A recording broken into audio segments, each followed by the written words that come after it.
Students, welcome to Kataria Pharmacy. So students, कैसे हैं आप सब? आई होप सभी ठीक होंगे। तो स्टूडेंट्स, हम स्टडी कर रहे थे B pharma third semester pharmaceutical engineering. तो फार्मास्यूटिकल इंजीनियरिंग की हमारी यूनिट फर्स्ट का सेकंड चैप्टर चल रहा था, साइज रिडक्शन।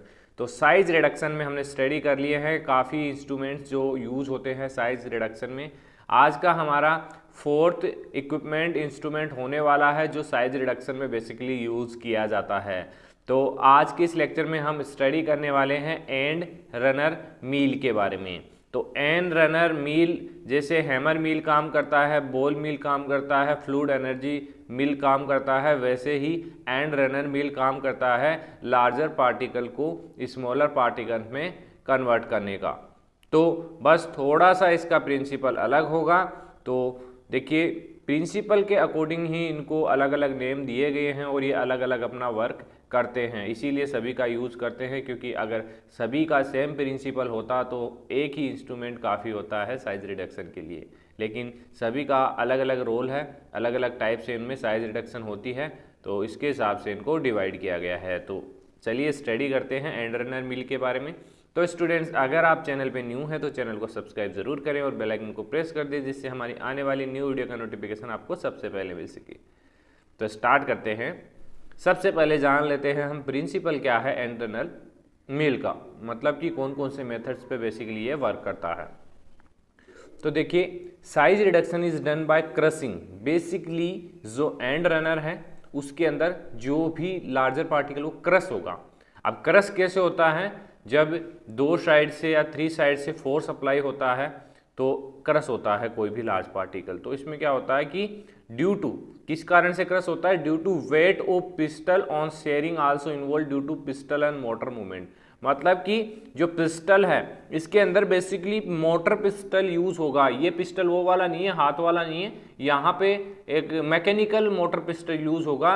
इसमें जो पिस्टल है वो मूवमेंट करेगा और मोटर भी मूवमेंट करेगा। तो जो फोर्स अप्लाई होगा किसके ऊपर, जो पार्टिकल्स उसके ऊपर पिस्टल का फोर्स अप्लाई होगा तो वो क्रश हो जाएगा जो भी पार्टिकल है, और नीचे मोटर भी मूव करेगा। वो डायग्राम में आपको समझ में आएगा। तो ये है इसका प्रिंसिपल।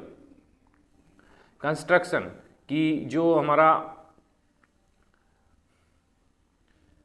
एंड रनर है वो कैसे बना हुआ होता है? तो बेसिकली इसके अंदर मैकेनिकल मोटर पिस्टल्स लगे हुए होते हैं। It consist mechanical mortar pestle. Mortar is shallow. Mortar is made of steel and attach to the flange plate. एक फ्लेंज प्लेट भी अटैच होती है जो मोटर के साथ साथ रोटेट करती है साइज को कम करने के लिए। Motor with plate can be rotate eight high speed. The pistol डम बेल शेप। जो पिस्टल होगा वो डम और बेल शेप में होगा, जो बेसिकली मोटर के अंदर लटका हुआ होगा। It consist of bed stone which can be rotated. और इस मतलब कि जो स्टील मोटर है वो रोटेट करेगा। A scraper is also present with force the material grinding surface. Scrapers भी बेसिकली इसके अंदर प्रेजेंट होता है। तो ये डायग्राम देख लीजिए पहले, उसके बाद हम देखेंगे इसकी वर्किंग। तो ये एक डायग्राम है, इसमें देखिए ये मोटर लगा हुआ है। मोटर का मतलब ये जो पार्ट है ये मोटर है। अब मोटर पिस्टल आप सभी जानते हैं, अगर आपने लैब में प्रैक्टिकल किया है तो कहीं ना कहीं आपने यूज़ किया है। तो उसी मेथड के अकॉर्डिंग ये मैकेनिकली यहाँ पे सेट किए गए हैं। अब ये देखिए, ये है पिस्टल जो बेसिकली ऊपर से फोर्स अप्लाई करेगा बार बार। अगर आप कभी लोहार की दुकान पे गए हैं तो वो लोहे को जब उस चीज़ से पीटता है हैमर से, वो हथौड़ा होता है, उसी टाइप से हैमर होता है जो इसके अंदर फोर्स अप्लाई करता है। और इसके अंदर क्या होगा, ये जो मोटर है वो भी मूव करेगा चारों तरफ और पिस्टल ऊपर से ये डम करेगा। तो ये प्रोसेस होगी जिससे पार्टिकल्स क्रश होंगे और इनकी साइज कम हो जाएगी। वर्किंग देखिए, वर्किंग से भी काफ़ी हेल्प मिलेगी आपको। The material would size to be reduce is place in mortar. The scraper use to push the material in crushing zone. इसके स्क्रेपर का क्या काम होता है कि जैसे कोई मटेरियल जो पिस्टल है उसके पास नहीं आ रहा है, थोड़ा साइड में जा रहा है, तो उसको पास में लाने का, क्रशिंग जोन में लाने का काम करता है scraper. The mortar revolve at high speed and the revolving mortar causes the pestle to revolve. मतलब कि जो मोटर रिमूव करता है वो ही, उसके कारण ही जो पिस्टल है वो रिवॉल्व करता है, मतलब घूमता है। आगे देखिए, the resulting material pass through sieve. अब लास्ट में जो हमें मटेरियल मिला है उसको सीव से पास करेंगे to get powder of sufficient size, जो भी साइज हमें रिक्वायर्ड है। During the process size reduction is achieve by crushing and shearing. Basically method, कौन सा प्रिंसिपल इस पे लागू हुआ?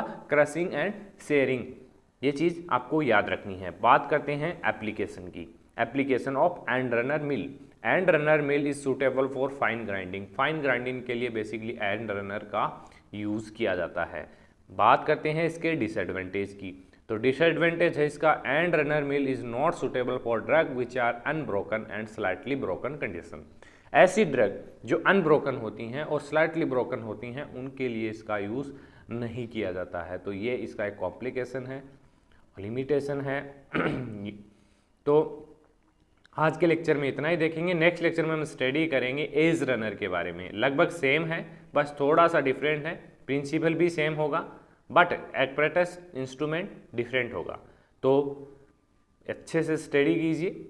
आज के लेक्चर में इतना ही देखेंगे, मिलते हैं नेक्स्ट लेक्चर में। धन्यवाद।